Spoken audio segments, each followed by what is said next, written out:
Bom dia, povo de Deus! Tudo bem com vocês, minha gente? Quintou então, minha gente. Shalom, Deus abençoe todo mundo. Minha gente, hoje é uma leitura tão importante para mim. Não sei se é importante para vocês, mas é um dia muito importante para mim. Por quê? Porque hoje é sexta-feira, dia 27, é o dia da solenidade do Sagrado Coração de Jesus. Que dia lindo e que dia importante. Até agora eu ainda não falei sobre o coração, tá? Porque amanhã eu vou receber a fita do apostolado, tá? Do Sagrado Coração. E eu vou colocar ao vivo, né? Aqui quem quiser ver, vai ser às 7h30, a partir das 7h30 que vai ser a missa. Depois vai ser entregue as fitas. Então eu vou deixar gravado isso, né, no canal. E depois, né, a partir deste dia, de amanhã, eu vou começar a falar também do Sagrado Coração, desta devoção, tá? Que é importantíssima demais, tá? Para a nossa proteção, minha gente. Mas primeiro vamos para a leitura, tá? Hoje tem 2 leituras, não podemos perder nada, nenhum detalhe. Vamos lá então, minha gente. Você vai pegar primeiro a sua Bíblia em Ezequiel, tá? No capítulo 34. Pega aí sua Bíblia enquanto eu me organizo aqui. Já pegou? Já tá com a sua Bíblia aí? Então, Ezequiel 34, do 11 ao 16. Jesus é o pastor que nos conduz por caminhos seguros e busca quem se perdeu. Por meio dele, Deus demonstrou seu grande amor para conosco. Com certeza, né, minha gente? Os desígnios do coração do Senhor perduram de geração em geração, para da morte libertar as suas vidas e alimentá-los quando é tempo de penúria. Abençoados pelo amor de Deus, reunimos-nos para celebrar a solenidade do coração sagrado, do Sagrado Coração de Jesus. Seu coração misericordioso sempre está inclinado a amar a todos.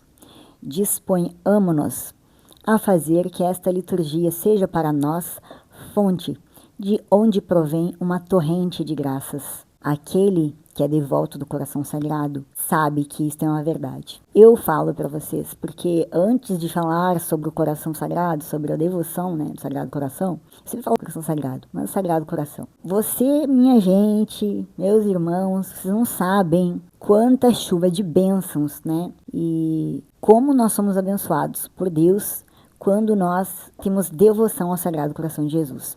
O Sagrado Coração de Jesus, minha gente, na minha opinião, é a devoção central, vamos dizer assim, né, do apostolado de oração. É o centro, é o coração de Jesus, né?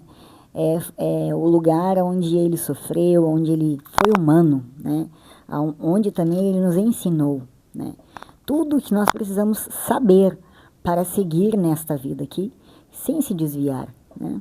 Conhecendo o seu coração. Mas eu vou trazer mais sobre, tá? Agora vamos para a leitura. Essa leitura de hoje é muito importante, tá? Porque ela vai falar... Vamos lá, você vai ver. Então, pegou já? Deu tempo, né? Ezequiel 34, capítulo, tá? Leitura da profecia de Ezequiel. Assim diz o Senhor Deus: Vede, eu mesmo vou procurar minhas ovelhas e tomar conta delas. Como o pastor toma conta do rebanho de dia, quando se encontra no meio das ovelhas dispersas, assim vou cuidar de minhas ovelhas e vou resgatá-las de todos os lugares em que forem dispersadas num dia de nuvens e escuridão. Vou retirar minhas ovelhas do meio dos povos e recolhê-las do meio dos países para conduzi-las à sua terra.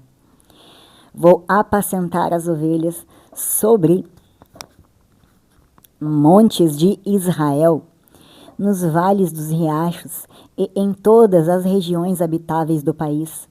Vou apacentá-las em boas pastagens e nos altos montes de Israel estará o seu abrigo. Ali repousarão em prados verdejantes e pastarão em férteis pastagens sobre os montes de Israel. Eu mesmo vou apacentar as minhas ovelhas e fazê-las repousar. Oráculo do Senhor. Vou procurar a ovelha perdida. reconduzir a extraviada, enfaixar a da perna quebrada, fortalecer a doente e vigiar a ovelha gorda e forte. Vou apacentá-las conforme o direito. Palavra do Senhor.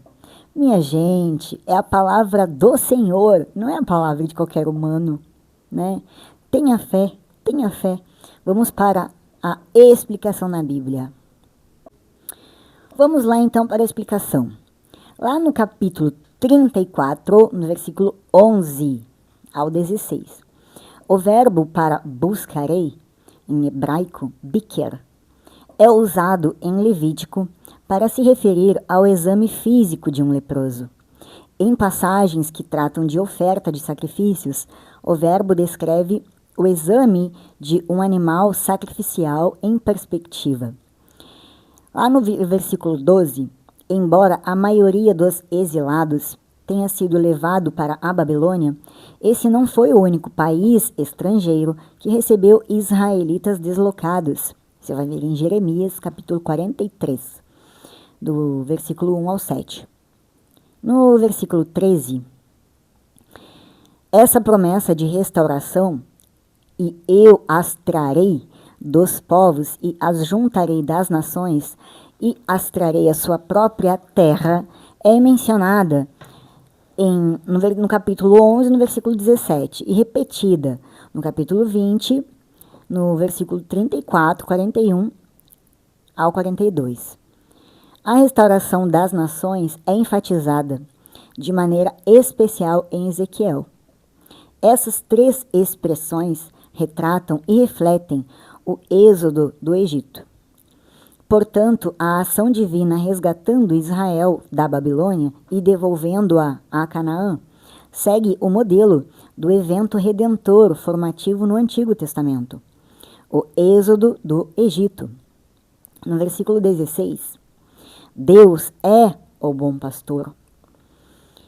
Você vai ver isso em Salmos 23, Isaías, capítulo 40, versículo 11, Jeremias, capítulo 23, versículo 3, depois no 31, versículo 10. Aí depois também você vai ver Jeremias, versículo 31, versículo 10, falei, né? Miqueias, capítulo 2, versículo 12, capítulo 4, dos 6 a 8 versículos. Então, Deus é o bom pastor que reunirá o rebanho disperso. Essa profecia não se esgotou quando Israel voltou à sua terra, após o cativeiro babilônico. Ela ainda aguarda um cumprimento futuro no milênio. A preocupação com o juízo social era um tópico comum para Ezequiel e outros profetas. Deus executará juízo contra a gorda e a forte.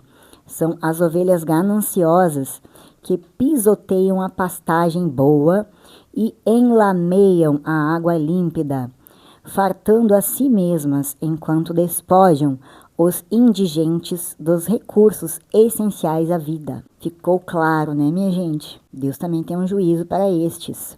Então agora vamos para gravar na mente. Lá em Ezequiel, então, vimos o quê? A passagem descreve Deus como o bom pastor que busca suas ovelhas dispersas, cuidando delas com justiça e amor. A passagem fala sobre a restauração do povo de Israel, que havia sido disperso e negligenciado por seus líderes.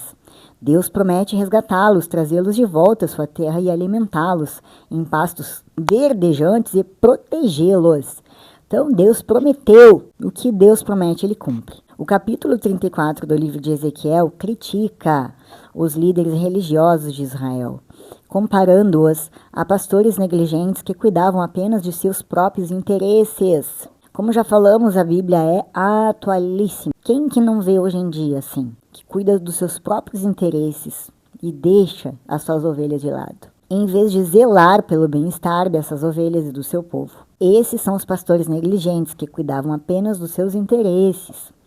Tá? Esses líderes eram acusados de explorar as ovelhas, deixá-las sem proteção e permitir que se dispersassem. A passagem é vista como uma promessa da vinda de Jesus Cristo, o bom pastor, que daria vida por suas ovelhas e as reuniria na igreja. A igreja, segundo a nossa visão católica, é o rebanho de Deus. E seus pastores, padres, bispos, são chamados a seguir o exemplo de Jesus, cuidando com amor e dedicação de todos os membros da comunidade. Eu pergunto a você, né? O seu pastor anda com tempo para te atender, né? Você consegue um horário com ele para você ter um diretor espiritual, se você estiver passando por alguma dificuldade, conversar, né? Poder dialogar com alguém de confiança. Essa é a imagem que temos dos bons pastores, pessoas que podemos confiar a nossa vida, os nossos problemas. Será que o seu pastor está sendo assim, o seu padre, o seu bispo, como diz aqui, né? Ou será que o interesse deles está mais voltado para si mesmos, né? Fazendo compromissos onde o interesse é próprio, é dele, né? Como já falamos aqui, tudo que vem de si, da nossa vontade, não perdurará, né? Mais cedo ou mais tarde, Deus vai ensinar isso, de forma agradável ou não, dependendo da pessoa, né? Mas tudo aquilo que Jesus, nosso Senhor, não abençoar, nunca dará certo. Você pode fazer o projeto que você quiser, tá? Só se você fizer coisa com um trem ruim, aí sim. Agora, com Jesus, se ele não abençoar, não vai para frente não, minha gente, tá? Se ele deixar as ovelhas dele de lado, ele vai ter muita sarna para se coçar futuramente, tá? Para não dizer que ele vai logo pro inferno, direto, tá? Capaz de nem passar pelo purgatório, não. Principais elementos dessa passagem.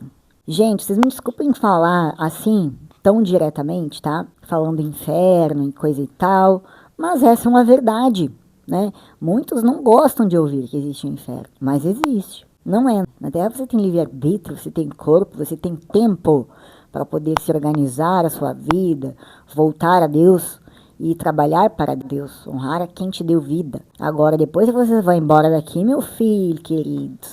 Filho não, só tenho um filho que tem 12, 13 anos, tá? Meu amigo, meu irmão e minha irmã. Muita gente não crê, né, que tem inferno, mas tem. Principais elementos da passagem. Deus, como bom pastor, Deus assume o papel de pastor, demonstrando cuidado e preocupação com seu povo. Busca pelas ovelhas dispersas. Deus procura ativamente por aqueles que estão perdidos, afastados ou negligenciados. E esses mesmos aqui muitas vezes não são aceitos na igreja, não é? Muitas vezes, né, julgando, né, os irmãos julgando, ou até o próprio pastor julga, né, pela aparência, pelos gestos.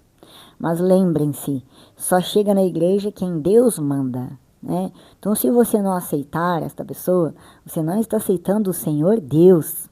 Nunca esqueça disso. Depois, restauração e cuidado. Deus promete restaurar o povo, alimentá-lo, protegê-lo e guiá-lo de volta à sua terra.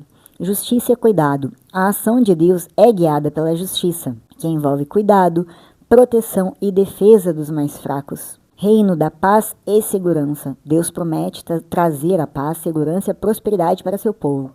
Em resumo, Ezequiel é uma mensagem de esperança, restauração, mostrando que Deus se importa com seu povo e está comprometido com seu bem-estar. Para a Igreja Católica e para todas, porque a Bíblia tá tal qual, tá, minha gente? Não modifiquem nada. Essa passagem é um prenúncio da vinda de Cristo, o bom pastor, que cuida de todos os seus membros com amor e dedicação. Vou falar uma coisa aqui, posso até ser julgada, não tem problema, já estou acostumada a ser julgada, todo mundo é, né? De qualquer forma, querendo ou não, sempre a gente é. Podem me julgar à vontade. Agora eu pergunto para vocês, muita gente diz assim, não dá o valor a Maria, né? A mãe de Jesus Cristo, né? Nossa Senhora, Virgem Santa, tá? Que Deus escolheu, tá? Deus escolheu. Mas, e aí, eu vejo muitos irmãos que não são católicos, né, que colocam Davi, o rei Davi, lá no top mais, nos top 10, né, tem a arca, né, colocam a arca como símbolo, Davi como um símbolo da escolha de Deus, como o coração dele. Agora, esse valor não dão para Maria, né, para Nossa Senhora, mãe de Jesus Cristo, foi mãe de Jesus Cristo. Tá? Só uma mãe sabe o que é um amor por um filho. Ela que viu nascer, crescer, criou, cuidou, tá? Davi não viu Jesus nascer nem crescer, ele teve as profecias, com certeza, né, que ele é um profeta de Deus. Agora, esse tipo de coisa eu não entendo, tá? Se alguém vier lhe falar alguma coisa, fale isso, né? Dão um valor para Davi, mas não dão um valor que Maria, Nossa Senhora, Virgem Santa, tá? Tem, porque ela foi escolhida por Deus. Quem somos nós para... Eu sei que o assunto tem nada a ver uma coisa com a outra, mas não dá para deixar passar isso, minha gente. Tem coisa que eu não entendo. Tem coisa que eu não entendo. Vamos para a segunda leitura. Não, e outra coisa também é assim, eu gostaria até de falar mais, né? Davi não foi que nem Maria, não, tá? Maria nunca pecou, minha gente, tá? Maria foi fiel, tá? Não fez coisa errada, não. E também não foi Davi, nem posso falar, né? Ele foi ótimo, com certeza, né? Escreveu salmos e tudo mais. Maria não escreveu salmos. Mas Maria tem um peso para Deus. Nós, quem somos para chegar assim em Jesus Cristo? Tá? Temos a mãe dele para interceder por nós. Tá? Muito melhor que um pastor, que um parente, que um amigo. Tá? Você vai saber se seu amigo merece, tá? Chegar próximo de Jesus? Você não sabe. Agora Maria a gente sabe. Né? Agora, você já ouviu falar que Davi é santo? Não sei. Fica a reflexão, né? Tá, vamos parar de polemizar, tá? Porque eu prometi pra mim mesmo que eu não ia ficar mais dando opinião minha, tá? Mas tem coisas, juro, que eu não entendo. Não entendo. Romanos, tá? Pega sua Bíblia, Romanos, capítulo 5, do versículo 5 ao 11. Leitura da carta de São Paulo aos Romanos. Irmãos, o amor de Deus foi derramado em nossos corações pelo Espírito que nos foi dado. Com efeito, quando éramos ainda fracos, Cristo morreu pelos ímpios. No tempo marcado, dificilmente alguém morrerá por um justo. Por uma pessoa muito boa, talvez alguém se anime a morrer.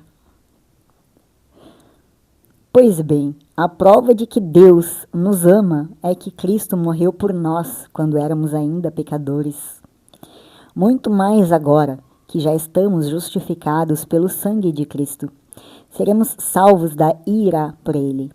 Quando éramos inimigos de Deus, fomos reconciliados com ele pela morte do seu Filho. Quanto mais agora,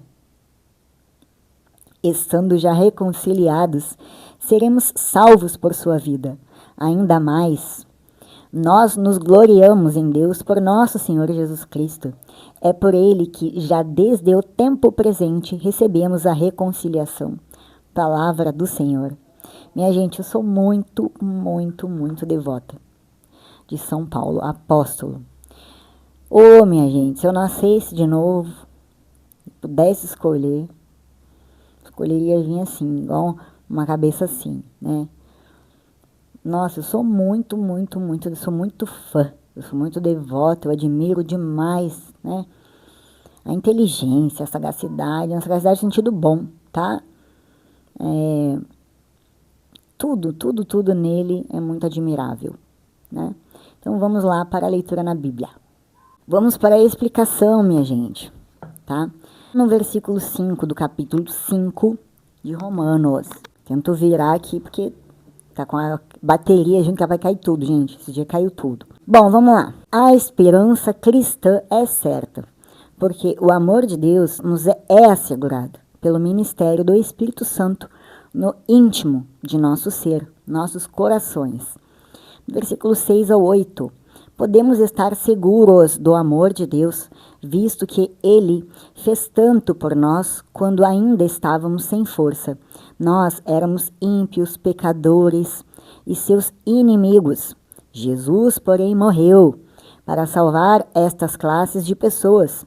A palavra traduzida por e pelos é a preposição grega hiper, usada em contextos em que a substituição é o tema precípulo.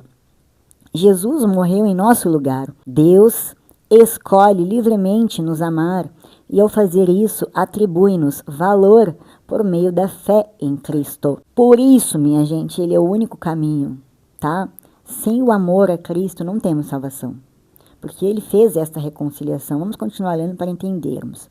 Lá no versículo 9, não resta nenhuma dívida de ira para aqueles que foram justificados por meio da fé em Cristo. Do versículo 10 ao 11, se pela morte de Cristo fomos reconciliados com Deus, quanto mais garantidas devem ser as boas novas de salvação, agora que ele ressuscitou e vive para sempre.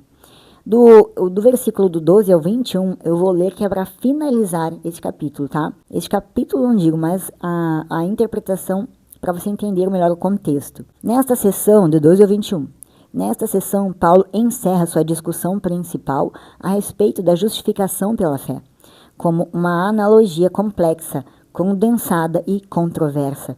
Ele mostra que a graça na justificação nos alcança e nos afeta em Cristo muito mais do que o pecado e a morte nos afetaram em Adão. Claro, né, minha gente? Jesus veio para se sacrificar.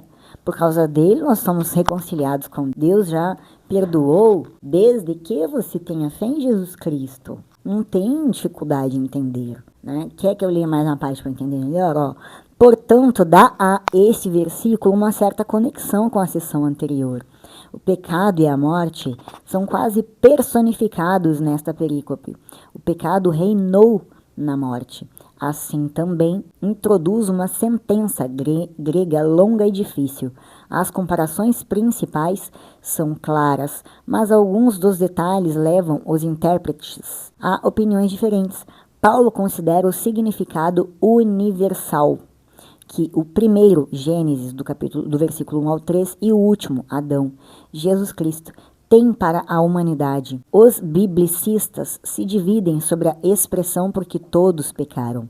As duas interpretações principais são: primeira, todas as pessoas cometem pecado e, consequentemente, morrem. Segundo, de algum modo, todos os seres humanos pecaram em Adão. A segunda opinião é a mais provável e requer que Adão tenha sido um representante, cabeça federal, da raça e atuado em lugar de todos nós, ou que Adão tenha sido a cabeça seminal da raça e que, de algum modo, nós estávamos nele. Na verdade, minha gente, é isso, né?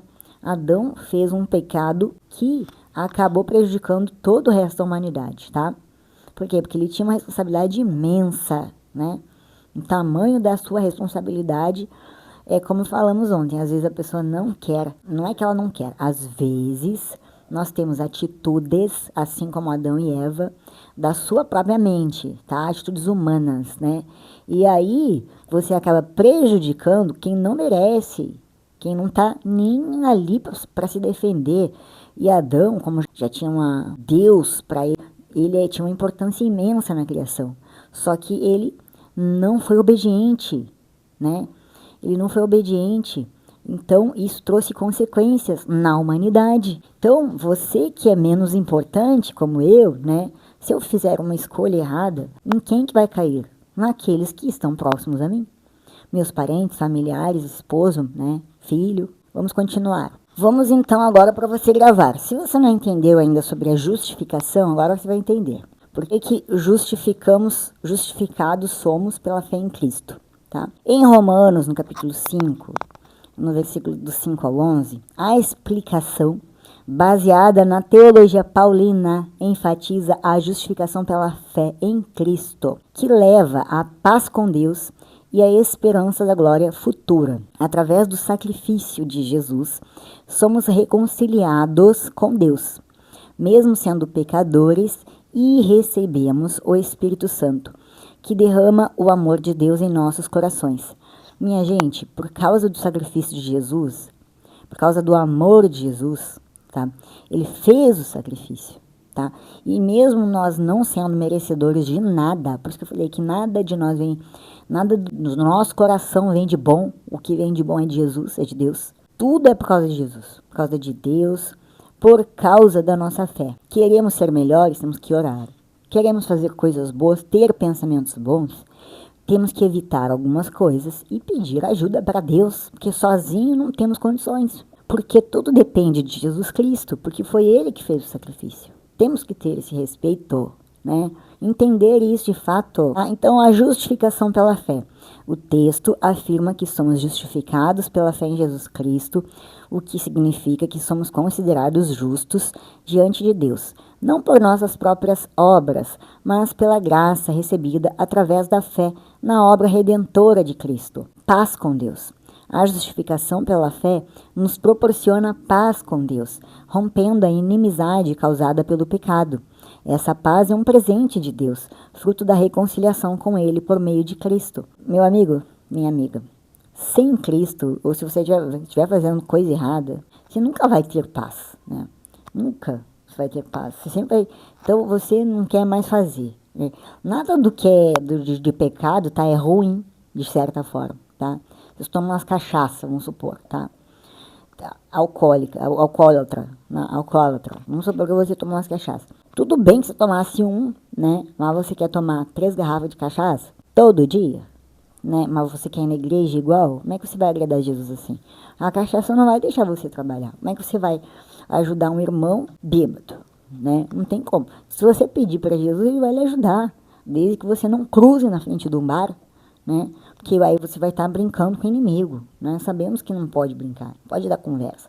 Então, realmente, é tudo muito simples e ao mesmo tempo complexo, né? Porque precisamos obedecer, ter obediência a Deus e as suas leis, as suas normas, né?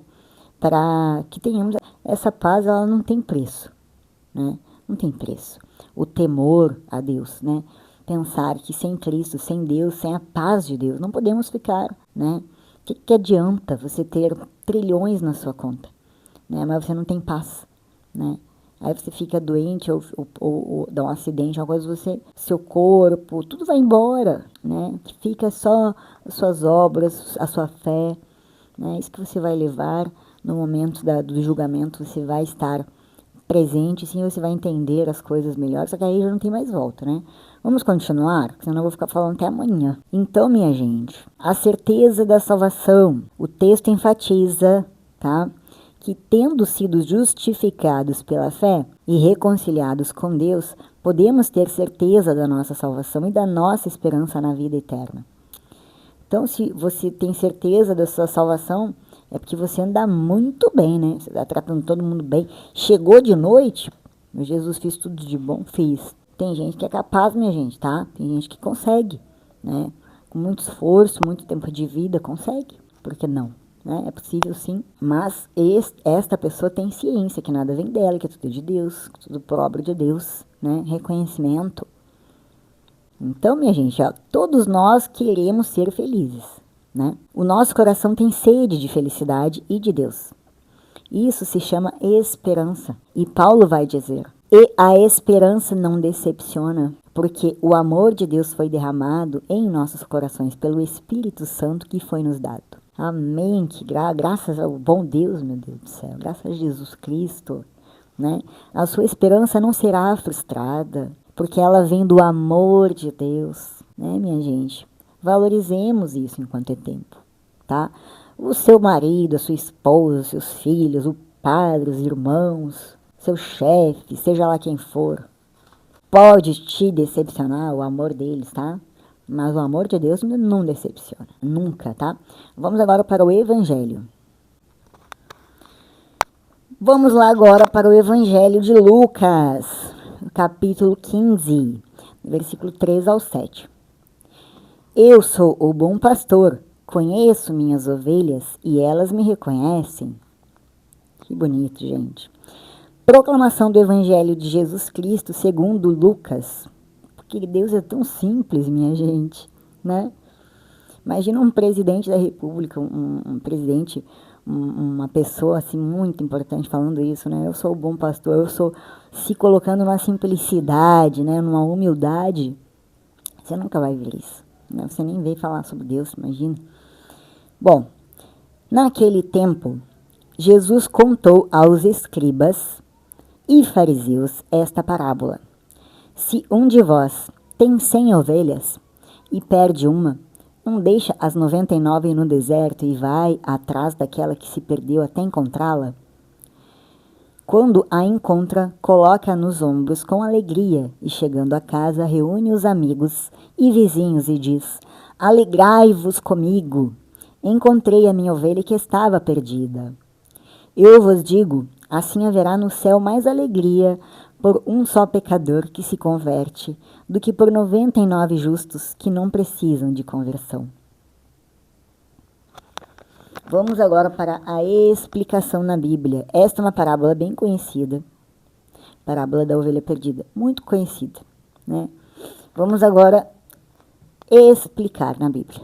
Vamos lá então, minha gente, capítulo 15, do versículo 3 ao 7. Só temos um, tá? É esse mesmo que eu vou ler. Embora possamos considerar uma negligência deixar um rebanho de 99 ovelhas para ir atrás de uma perdida, a história de Jesus enfatiza o quanto Deus se importa com cada pecador perdido e a imensa alegria que ele tem quando um deles é encontrado. Então vamos entender mais a parte que você vai gravar na sua mente, tá? Então, gente, esta parábola da ovelha perdida, ela nos mostra a alegria de Deus, né, ao encontrar um pecador que se arrepende. Jesus, o bom pastor, busca e resgata aqueles que se afastaram do caminho da verdade, mostrando a importância de cada alma para ele. A parábola enfatiza o amor misericordioso de Deus e a festa que ocorre no céu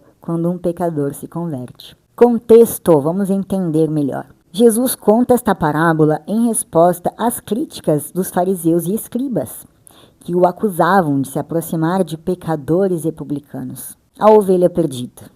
A ovelha representa aqueles que se afastam de Deus, seja por ações pecaminosas ou por se perderem do caminho da salvação. O bom pastor.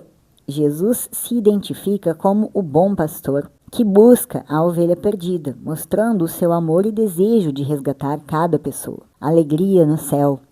A parábola enfatiza que a conversão de um único pecador causa grande alegria no céu, superando a alegria pela fidelidade dos que já estão no caminho certo. Relevância para nós. A parábola nos ensina que Deus não desiste de ninguém e que cada um de nós, mesmo que tenhamos nos afastado, é valioso para Ele e é procurado por Ele. Meu irmão, Ele te procura sim. Mais feliz ainda vai ser você procurar Ele e pedir para Ele ajuda, né? Para que você siga no caminho do bem. E você vai ser ajudado, creia nisso. Muitas pessoas já não creem mais em nada, minha gente. Infelizmente. Nem nelas próprias, quanto mais em Jesus ou nosso Senhor Deus Pai, né? Bom, chamado à conversão. A parábola também nos chama à conversão, mostrando que a alegria de Deus e a alegria do céu estão em nosso retorno a Ele. Em resumo, a parábola da ovelha perdida é um hino à misericórdia divina, mostrando que Deus se alegra com o retorno de cada pecador arrependido e que essa alegria deve ser compartilhada por toda a igreja. Nós temos que ficar felizes quando aquele que você não esperava ou não tinha fé, né, se converte. E ele volta com todo o gás, com toda a força e dá bons frutos. Eu acho que não existe felicidade maior para quem ama Jesus Cristo, né? Para quem não ama, vai sentir outros sentimentos que não é amor, que não é alegria, né? Mas a verdade é essa, né? Todo aquele que vê um irmão que está crescendo, que está melhorando, que está progredindo, vai ficar feliz, porque ele está no caminho de Deus. E o que você quer para ele também. O pastor deixa tudo para procurar a ovelha perdida até encontrá-la e trazê-la para junto dele. Assim também deve acontecer conosco. Não podemos desistir de resgatar para Deus aquelas ovelhas que se afastaram. A nossa alegria será também a alegria do céu, porque mais um pecador se converteu. Façamos daqui da terra já o céu, sem inveja, né? Sem medo, sem ciúmes, né? Sem esses sentimentos pequenos, né? Quando você for embora daqui, você vai ver que como são mesquinhos esses sentimentos para Deus. Vamos seguir o que está escrito, vamos nos alegrar, se aquele irmão chegou na igreja, atenda este irmão, né? Por mais que às vezes, nem sempre às vezes é a conversão o caminho dele. Às vezes ele está lá por causa de outros, né? Mas você vai fazer o que estiver ao seu alcance, porque Deus vê todas as coisas, não é? Deus vê tudo, minha gente. Porque vamos ter algum sentimento de medo, né, do irmão, ou que o irmão vai tomar o seu lugar, ou que ele vai aparecer mais do que você. Vou ler um texto muito interessante. De diversas maneiras, durante a nossa vida em família ou em comunidade, temos também a oportunidade de vivenciar esta palavra. Às vezes, somos esta ovelha perdida, né? Quando nos sentimos sem rumo, afastadas de Deus, fora dos seus mandamentos e precisamos ser recolhidas pelo pastor. Nessas ocasiões, precisamos ter consciência de que o próprio Deus fará chegar a nós os seus pastores. Porém, devemos nos deixar conduzir de volta à casa do Pai. Em outras ocasiões, experimentamos a mesma dor do pastor quando sentimos a falta de alguém que de repente e sem explicações se afasta do nosso convívio, da fraternidade e até mesmo dos ensinamentos de Deus, os quais procurávamos transmitir. O pastor deixa tudo para procurar a ovelha perdida até encontrá-la e trazê-la para junto dele. Assim também deve acontecer conosco. Não podemos desistir de resgatar para Deus aquelas ovelhas que se afastaram. A nossa alegria será também a alegria do céu, porque mais um pecador se converteu. Como você se encontra atualmente? Você é a ovelha perdida ou o pastor que sente falta de alguém? Você sente alegria quando percebe que alguém voltou para perto de Deus? Existe alguém que no momento precisa de você para ser resgatado para Deus? O que você deve fazer então? Esta é a reflexão. Temos a reflexão também da liturgia, mas não vou falar hoje. Amanhã vou gravar o evangelho mais cedo e depois vou transmitir o evangelho, a faixa, tá? A consagração, a solenidade do Sagrado Coração. Tá? E juntamente, porque creio eu que tenha falado de Maria, do coração de Maria, tá? Porque no dia 28, no sábado, temos também o Imaculado Coração da Bem-aventurada Virgem Maria. Meu coração, por vosso auxílio, rejubile, e que eu vos cante pelo bem que me fizestes. Assim como Jesus Cristo, Maria também tem um sagrado coração, né? Vamos ser devotos, minha gente, para vocês verem quantos milagres, né? Quantas pessoas são alcançadas pela devoção ao Sagrado Coração, quanta proteção você tem, né? Só você conhecendo, você se deixando levar por esse amor, né? Esta devoção ao Sagrado Coração de Jesus é um amor, é o puro amor, é o coração de Jesus. Nós devemos amá-lo muito, né? Porque ele foi imensamente machucado, né? Tão ofendido, tão magoado, né? E nós temos, né, como oportunidade aqui de amá-lo, né, os nossos sofrimentos, entregar ao coração de nosso Senhor Jesus Cristo, para que Ele transforme isso em luz. E assim é, minha gente. Hoje o nosso tema é este. Fique com a paz do nosso Senhor Jesus, que é o príncipe da paz, com a proteção da Virgem Santa, Mãe de Deus, com a proteção do Arcanjo Miguel, de todos os santos e todos os anjos do Senhor. Ore pelo seu anjo da guarda. Ele é outro também que está sempre trabalhando a seu favor. Dê valor, minha gente. Amém. Shalom. Até amanhã.